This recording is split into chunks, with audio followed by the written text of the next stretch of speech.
Hello.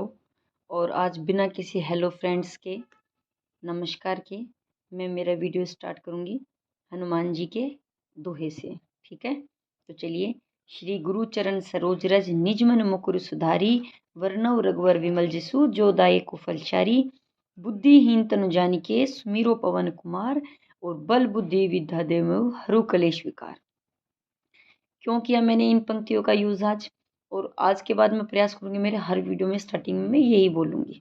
ठीक है, तो इन पंक्तियों को मैंने इसलिए किया कि कहीं मैंने सुना था जब हम बहुत असमंजस की स्थिति में होते हैं और हम समझ नहीं पा रहे होते हैं, हमारे अंदर हम फोकस नहीं कर पा रहे होते हैं, भटकाव होता है। कभी हम इसकी तैयारी कर रहे हैं, कभी हम उस चीज़ की तैयारी कर रहे हैं, और ये स्वाभाविक भी है। क्योंकि जब इतनी जो वैकेंसी आती हैं, कोई कभी कोई आ रहे कभी, तो हमें लगता है कि बस ठीक है, जैसे तैसे करके हम एक बार सेट हो जाएं। और तो व्यक्ति जब बेरोजगार होता है तो वो अपनी तरफ से पूरे प्रयास करता है। ठीक है, तो उन्हीं सब चीज़ों के लिए देखिए, लेकिन जब हम पूरा प्रयास भले ही कर लें, तब प्रयास भी तभी सार्थक होता है तब वो सही दिशा में हो। ठीक है, जब हम तैयारी कर रहे होते हैं तो इतनी वैकेंसी आती है तो हर बार हमारा मन भटकता है। लेकिन हर परीक्षा की तैयारी एक सही ढंग से करना संभव नहीं हो पाता है, क्योंकि हम भी इंसान है और मशीन नहीं है। तो देखिए, लक्ष्य किसी एक ही भर्ती को रखें आप, है ना। चाहे वो फर्स्ट ग्रेड हो, चाहे सेकंड ग्रेड हो, चाहे थर्ड ग्रेड हो। देखिए, अगर किसी का ऐसा मानना है कि थर्ड ग्रेड में जल्दी सिलेक्शन हो जाएगा, फर्स्ट ग्रेड में प्रोसेस में टाइम लगता है, आरएस में और भी प्रोसेस लंबी, उसमें टाइम लगता है। तो देखिए, अगर किसी चीज़ में टाइम लगेगा तो बात उतनी ही है। ऐसी इस टाइम में ऐसी कोई भर्ती नहीं है कि जो बहुत ईज़ी वे से हो रही है, उसमें ईज़ी सिलेक्शन हो रहा है। सबके लिए, चाहे छोटी से छोटी भर्ती हो, उसमें 18 से 20 घंटे व्यक्ति को पढ़ना ही पड़ रहा है, क्योंकि एक तो कॉम्पिटिशन इतना ज़्यादा हो गया है।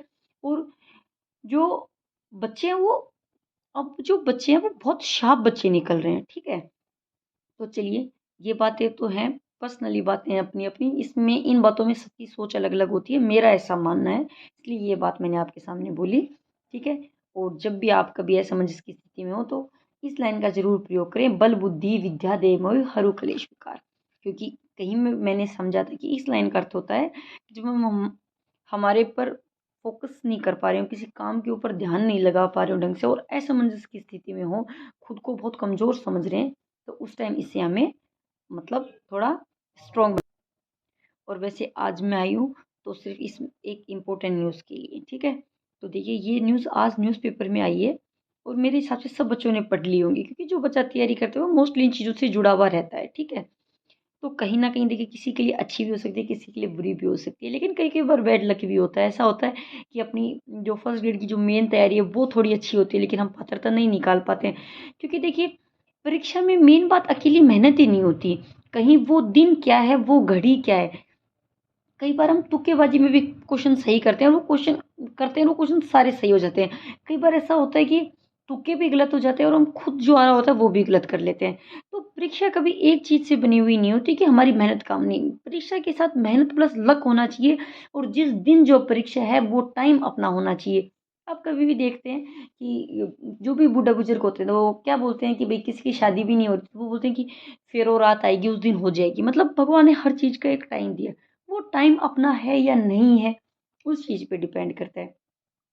तो इन चीज़ों से कभी भी नहीं घबराना चाहिए, क्योंकि परीक्षाएँ बहुत दे ली हैं, हमने भी बहुत दी हैं। और हम जैसे बहुत बच्चे हैं जो घर में हैं, जो लेडीज़ हैं, वो घर में बच्चे भी रखती हैं, उसके बावजूद भी वो प्रयास करती रहती हैं, और करना भी चाहिए। क्योंकि जीवन का सार्थक है, अगर हम आए हैं तो हमें मेहनत करनी चाहिए। ठीक है? तो देखिए, इन सभी बातों को मद्देनज़र रखते हुए मैं एक बात कहना चाह रही हूँ कि अब जो दौर है उसमें काफ़ी बदलाव हो रहे हैं। आप हर भर्ती में देख लीजिए, जैसे अभी एलडीसी की भर्ती है, उसमें सीईटी को अलाउ किया है। ठीक है? और जब सीईटी के एग्ज़ाम थे तो उस टाइम जैसे रीट का एग्ज़ाम था, तो काफ़ी बच्चे उस वजह से भी नहीं दे पाए। कई बच्चों का जैसे सेकंड ग्रेड का अच्छा हुआ था, उन्होंने भी नहीं दिया। तो कई कारण से बच्चे नहीं दे पाए। ठीक है? और उसका जो भुगतान है आज वो बच्चों को भुगतना पड़ रहा है।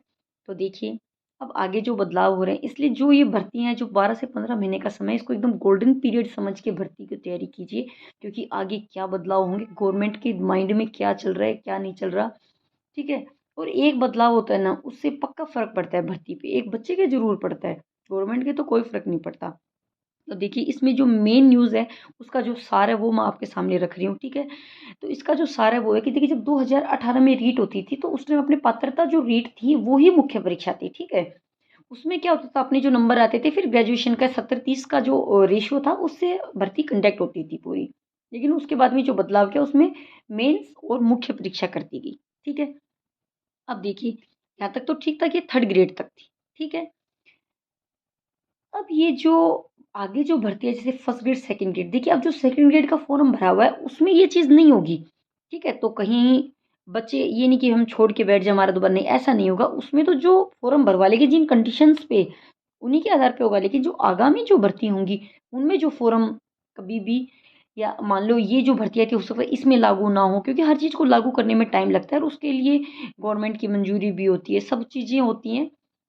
तो ज़रूरी नहीं कि इसी एग्ज़ाम में हो, लेकिन जो नेक्स्ट एग्ज़ाम होगा, हम कहें जैसे इससे जो नेक्स्ट भर्ती होती है सेकंड ग्रेड की, हो सकता है कि उसमें ये सब बदलाव आपको देखने को मिल जाए।